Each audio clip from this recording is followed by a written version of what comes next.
Uma vez o grande mestre Júlio Granda disse: "O meu objetivo é a normalidade, mas às vezes isso acontece de forma excepcional." E no vídeo de hoje nós vamos ver um desses momentos, após a vinheta.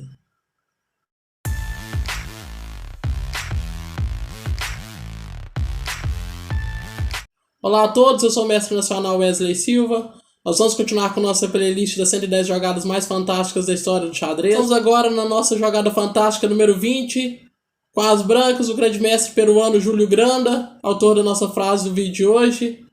Jogador que ganhou 5 campeonatos peruanos, um dos maiores talentos da história do xadrez sul-americano. Jogador que liderou a lista de rating do Peru por mais de 30 anos, e com as negras do tetracampeão americano Yasser Seiravan, um dos comentaristas mais respeitados do xadrez atualmente.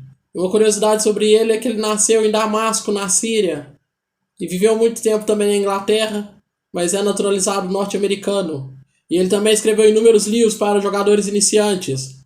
A coleção Xadrez Vitorioso que ele escreveu é um clássico da nossa literatura. Nós estamos em Buenos Aires, em 1993. A posição que nós vemos no tabuleiro vem de uma abertura inglesa. Aqui nessa posição, Júlio Granda joga o lance E4 com a ideia de ganhar mais espaço no centro. As negras respondem com E5. Então D3 foi jogado. As negras então respondem agora com o lance G6. Esse lance tem por objetivo desenvolver o bispo via fianqueto e poder rocar. Mas nós vamos ver que ele não vai ter tempo de fazer isso, porque nessa posição o Júlio Granda vai realizar nossa jogada fantástica número 20. Como jogar nessa posição? Espero que todos tenham pausado nosso vídeo, tenham pensado o que fazer. Nessa posição o Júlio Granda vai realizar nossa jogada fantástica número 20. Cavalo por E5. Um sacrifício de cavalo puramente intuitivo, com a ideia de criar uma avalanche de peões no centro e impedir as negras de rocar. Aqui Yasser Seiravan captura o cavalo jogando cavalo por E5. Então F4 foi jogado. Cavalo C6. E5. Nós vamos ver que agora o cavalo vai ter que retornar para a casa G8. E após o cavalo G8, F5 para abrir a posição do rei negro. Nós podemos ver como as negras se encontram subdesenvolvidas. Tanto o bispo de F8 quanto o cavalo de G8 nas casas iniciais e o rei preso no centro. Cavalo H6 tentando desenvolver suas peças para poder tirar o rei do centro. Cavalo E4 com a ideia de jogar cavalo F6 cheque. Então o cavalo por F5 foi jogado, cavalo F6 cheque, rei E7, cavalo D5 cheque, rei E8. E aqui segue uma repetição para ganhar tempo. Então cavalo F6 cheque, rei E7. E agora G4 foi jogado, cavalo D4, dama E1 com a ideia de passar a dama para o ataque.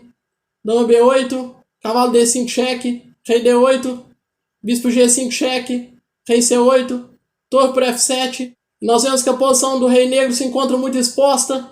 O ataque branco parece muito forte.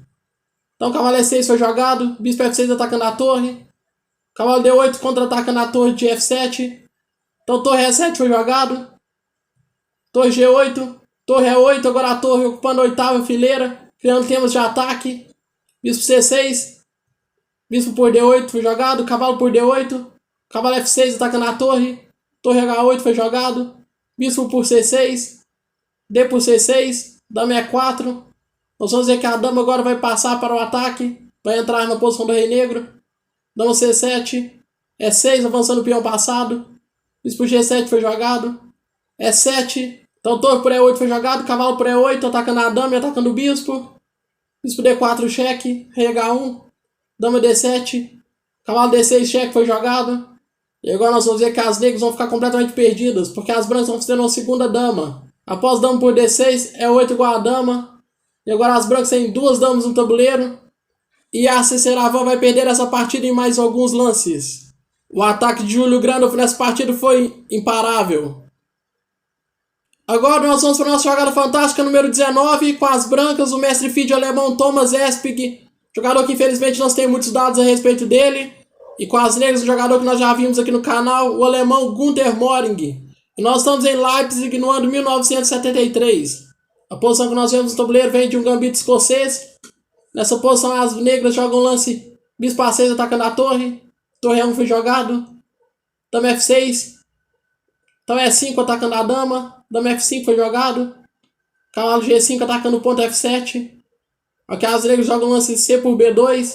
E aqui as brancas, em vez de tomar o peão de B2, jogam o lance bispo, toma F7 cheque. Dama por F7 foi jogado. E agora se cavalo por F7 seguiria B por A1 igual a dama. Mas as brancas aqui tinham outra ideia. Sacrificam o bispo para poder jogar agora o lance E6. E essa posição parece que está ganhando para as brancas, mas nessa posição o Gunther Moring vai realizar na jogada fantástica número 19. O que jogar nessa posição? Espero que todos tenham pausado nosso vídeo, tenham pensado o que fazer. Nessa posição com a dama atacada tanto pelo peão quanto pelo cavalo, Gunther Moring vai realizar na jogada fantástica número 19. Roque grande. Esse lance sacrifica a dama por duas peças diferentes. Mas nós vamos ver que graças ao peão de B2 as negras ficarão completamente ganhas, independente da linha que as brancas escolherem. Aqui se E por F7 fosse jogado, seguiria o lance B por A1 igual a dama. E se F por G8 igual a dama, torre por G8. Cavalo F7 atacando a torre. Dama por B1, cavalo por D8. Cavalo por D8. E nós podemos ver que as brancas têm material a menos. As negras se encontram com duas peças a mais nessa posição. E se nessa posição fosse jogado o lance cavalo por F7, as negras também ganham com o lance B por A1 igual a dama. E se cavalo por D8, cavalo F6, cavalo por C6 seria jogado, D por C6. Dama B3 para defender o cavalo de B1. Dama D4 e nós podemos ver que o material novamente está desequilibrado em favor das negras. Elas se encontram novamente com uma peça de vantagem.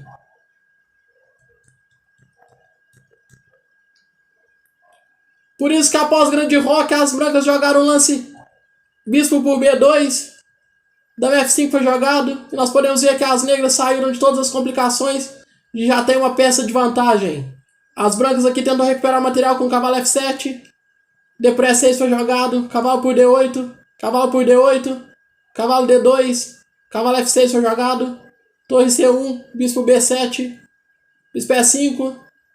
Cavalo D5 defendendo o peão de C7. Dama A4. Cavalo C3. Bispo por C3 foi jogado. B por C3. Torre por C3. Bispo C5. Nós podemos ver que as negras têm duas peças pela torre, par de bispos, e vão vencer essa partida em mais alguns lances. Uma jogada fantástica de Gunther Moring. Agora nós vamos para a nossa jogada fantástica número 18, com as brancas, o campeão mundial Garry Kasparov, um dos maiores gênios da história de xadrez, jogador que já fez inúmeros lances fantásticos aqui na nossa coleção de partidas, vai fazer mais uma das suas. E com as negras, um jogador que nós também já vimos aqui no canal, o grande mestre Alexei Shirov, um jogador que sempre bota fogo no tabuleiro. E nós vamos ver o que acontece quando dois jogadores extraordinários se enfrentam. A posição que nós vemos no tabuleiro vem de uma defesa Zveshnikov, uma das variantes mais teóricas da siciliana. Aqui as brancas jogam o lance cavalo C2, um lance muito típico nessa posição, com a ideia de levar o cavalo para casa E3, apoiando o cavalo de D5, estando no posto avançado. As negras aqui jogam o lance cavalo B8, um lance que à primeira vista parece um pouco estranho, mas é um lance que tem por objetivo reciclar o cavalo via casa D7, para tentar jogar ou em B6 atacando o cavalo de D5, ou também em C5 atacando o ponto E4 das brancas. Aqui Kasparov joga o lance A4, B por A4 foi jogado, torre por A4, cavalo D7. Aqui Kasparov vai mostrar toda a sua genialidade jogando o lance torre B4, atacando o bispo de B7. As negras jogam o lance cavalo C5 defendendo o bispo. Mas nessa posição, Garry Kasparov vai realizar nossa jogada fantástica número 18. O que jogar nessa posição? Espero que todos tenham pausado nosso vídeo, tenham pensado o que fazer. Nessa posição, Garry Kasparov vai realizar nossa jogada fantástica número 18. Torre por B7. Mesmo o cavalo tendo defendido o bispo, Kasparov sacrifica a torre no bispo. Cavalo por B7 foi jogado. E agora nós podemos ver as consequências do sacrifício de Kasparov.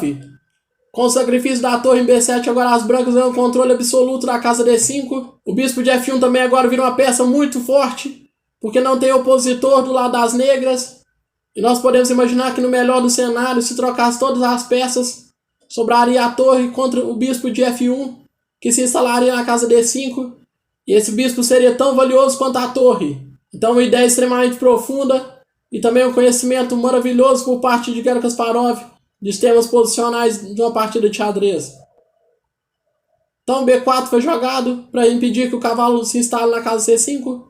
Bispo G5 foi jogado tentando impedir que o cavalo vá para a casa E3. Então Kasparov que joga o lance cavalo A3.